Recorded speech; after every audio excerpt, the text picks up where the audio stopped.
बिहार के निवर्तमान DGP RS भट्टी की प्रतिनियुक्ति एक महज संयोग है या कि पूरा पूरा प्रयोग, क्योंकि तेजस्वी यादव ने जिस तरीके के सवाल खड़े किए हैं इसके बाद नीतीश कुमार की सरकार कटघरे में आके खड़ी हो जाएगी।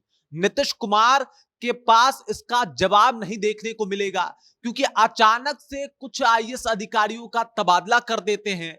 उसके बाद खबर जो है ये चलने लगती है कि जो आरएस भट्टी हैं, जो बिहार के डीजीपी थे, उनकी प्रतिनियुक्ति केंद्र में कर दी गई है। और उसके बाद जब तेजस्वी यादव के सामने मीडिया वाले पहुंचते हैं और जो तेजस्वी यादव बयान देते हैं, पूरा माहौल जो है वो बदल जाता है। और तब आपको समझना पड़ेगा कि नीतीश कुमार की सरकार कोई बड़ा खेल कर रही है क्या आईएएस अधिकारियों के साथ, आईपीएस अधिकारियों के साथ। इसी जानकारी के ऊपर आज मैं बातचीत करने वाला हूं, लेकिन उससे पहले मेरा परिचय जान लीजिए। मेरा नाम है रजत और आप देख रहे हैं जनता जंक्शन। आप सबको ये ज्ञात होगा, पता होगा कि आरएस भट्टी का जो है प्रतिनियुक्ति केंद्र में कर दिया गया है और उन्हें सीआईएसएफ का डीजी भी बना दिया गया है। लेकिन इस सवाल पे जब तेजस्वी यादव जो है वो अपनी बातों को रखते हैं, जब मीडिया वाले उनसे ये बात पूछते हैं, आरएस भट्टी की प्रतिनियुक्ति जो है वो केंद्र में हो गई है,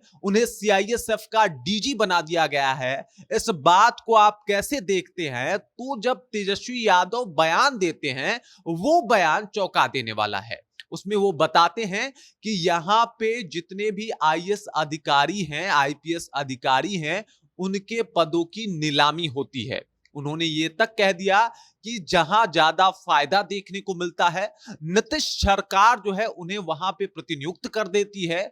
और ये बहुत बड़ा गेम है और इसी गेम के शिकार जो हैं वो आरएस भट्टी साहब हैं। यहां तक उन्होंने बता दिया कि आरएस भट्टी या फिर किसी भी आईपीएस अधिकारी से पूछा जाए कि उसे राज्य का डीजीपी बनना है या फिर सीआईएसएफ का डीजी, तो वो डीजीपी ही बोलेगा, क्योंकि डीजीपी का पद जो है वो कई गुना ज्यादा बड़ा है। लेकिन उसके बाद भी उनकी प्रतिनियुक्ति जो है वो सीआईएसएफ के डीजी के रूप में कर दी जाती है और ये बहुत बड़ा गेम है। उन्होंने कहा कि भाई आईएएस अधिकारियों की, आईपीएस अधिकारियों की नीलामी होती है, मतलब जहां ज्यादा फायदा वहां पे उस अधिकारी की प्रतिनियुक्ति जो है वो कर दी जाती है या फिर तबादला कर दिया जाता है। या फिर अगर ऐसा हो कि अगर कोई अधिकारी उनकी बात को नहीं सुन रहा है तो उसको तुरंत उसकी प्रतिनियुक्ति के नाम पे उसे बाहर भेज दिया जाता है। और यही हुआ है आरएस भट्टी साहब के साथ। तेजस्वी यादव आगे बताते हैं कि आरएस भट्टी इसी गेम के शिकार हो गए।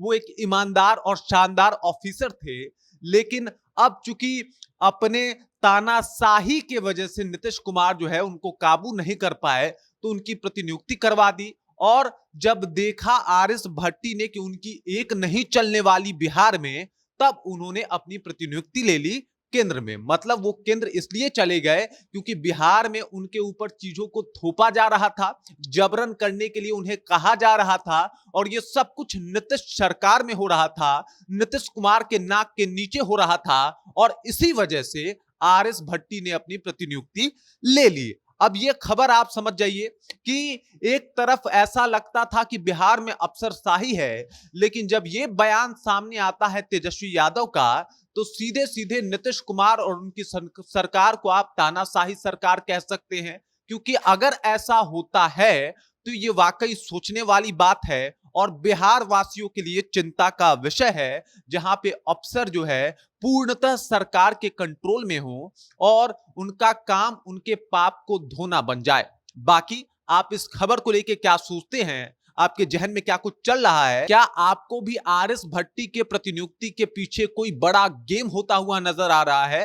क्या आप भी तेजस्वी यादव के बातों से सहमत हैं? तो कृपया कमेंट कीजिए और अपना विचार हम तक पहुंचा दीजिए। बाकी आप देख रहे हैं जनता जंक्शन और मेरा नाम रजत है।